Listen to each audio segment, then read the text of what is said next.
ராதிகா, அதிமுக கூட்டணியில் தொகுதி பங்கீடை இறுதி செய்வதற்காக தமிழக பாரதிய ஜனதா கட்சியின் மேலிட பொறுப்பாளர் பியூஷ் கோயல் நாளை சென்னை வருகிறார். நாளை அவர் அதிமுகவின் பொதுச் செயலாளர் எடப்பாடி பழனிசாமியை சந்தித்து பாரதிய ஜனதா கட்சிக்கான தொகுதிகளின் எண்ணிக்கை மற்றும் தொகுதிகளை இறுதி செய்ய இருப்பதாக கூறப்படுகிறது. தமிழகத்தில் பாரதிய ஜனதா கட்சி கடந்த முறை 20 இடங்களில் 2021 சட்டமன்ற தேர்தலில் 20 இடங்களில் போட்டியிட்டது. இந்த முறை 27 இடங்களில் இருந்து 30 இடங்கள் வரை அவர்கள் போட்டியிடக்கூடும் என எதிர்பார்க்கப்படுகிறது. 30 இடங்களில் அவர்கள் போட்டியிடுவார்கள் என்றும், சென்னையை பொறுத்தவரை 4 தொகுதிகளை அவர்கள் போட்டியிடக்கூடும் எனவும் எதிர்பார்க்கப்படுகிறது.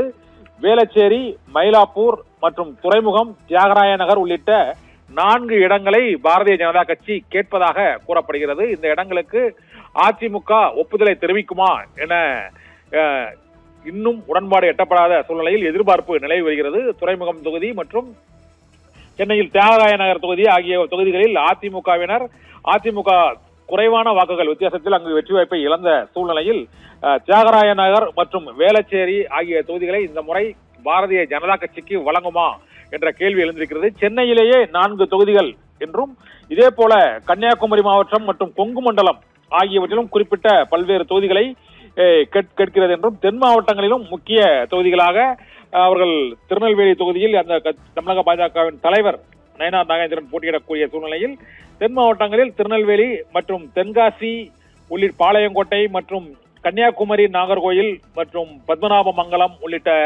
தொகுதிகளை அவர்கள் கேட்பதாகவும் கூறப்படுகிறது. இதே போல கோவை கொங்கு மண்டலத்தை பொறுத்தவரை கோவை வடக்கு, ஓசூர் மற்றும் அவினாசி, ஊட்டி, நீலகிரி தொகுதி ஆகிய தொகுதிகளையும் அவர்கள் கேட்பதாக கூறப்படுகிறது. தென் மண்டலத்தில் நாகர்கோயில், மதுரை தெற்கு தொகுதிகளையும் பாரதிய ஜனதா கட்சி கேட்பதாக அந்த உத்தேச தொகுதிகள் தேர்வு பட்டியல் தெரிய வருகிறது. இருந்த போதிலும் தொகுதிகளின் எண்ணிக்கையானது 27 இருந்து 30க்குள் தான் இருக்கும் என முடிவு செய்யப்பட்டிருக்கிறது. ஏனென்றால் திமுக கூட்டணியில் காங்கிரஸ் கட்சிக்கு 28 தொகுதிகள் என்பதால் தங்களுக்கு அதை விட கூடுதலாக ஒரு தொகுதி வழங்க வேண்டும் என அதிமுக கூட்டணியில் இந்த முறை பாரதிய ஜனதா கட்சியின் சார்பாக வலியுறுத்தப்படுவதாக கூறப்படுகிறது. இது தவிர டிடிவி தினகரன், தமிழக மக்கள் முன்னேற்ற கழகம், தமிழ் மாநில காங்கிரஸ் உள்ளிட்ட தேசிய ஜனநாயக கூட்டணியில் இடம்பெற்றுள்ள இந்திய ஜனநாயக கட்சி உள்ளிட்ட அந்த பாரதிய ஜனதா கட்சியோடு இணைந்துள்ள அந்த கூட்டணி கட்சிகளுக்கு தாங்களே இட ஒதுக்கீடை செய்து கொள்கிறோம் என்பதால் எங்களுக்கு கூடுதலாக 20 தொகுதிகள் தர வேண்டும் என்றும், 50 தொகுதிகளுக்கு மேல் எங்கள் தேசிய ஜனநாயக கூட்டணிக்கு பாரதிய ஜனதா கட்சி தலைமையிலான கூட்டணிக்கு தர வேண்டும் என்றும், அதில் 30 தொகுதிகள் பாரதிய ஜனதா கட்சிக்கு என்றும், மீதி 20 தொகுதிகளை அவர்கள் பங்கிட்டு டிடிவி தினகரன் உள்ளிட்ட கட்சிகளுக்கும் மற்றும் மற்ற சிறிய கட்சிகளான புதிய நீதி கட்சி, இந்திய ஜனநாயக கட்சி உள்ளிட்ட கட்சிகளுக்கு தாங்களே தொகுதிகளை பிரித்து கொடுக்கிறோம் என்று பாரதிய ஜனதா கட்சி தரப்பில் கூறப்படுவதாகவும் தெரிகிறது. அதிமுகவை பொறுத்தவரை அங்கு பாட்டாளி மக்கள் கட்சியின் அன்புமணி பிரிவுக்கான தொகுதிகளின் எண்ணிக்கை முடிவு செய்யப்பட்டிருப்பதாக கூறப்படுகிறது.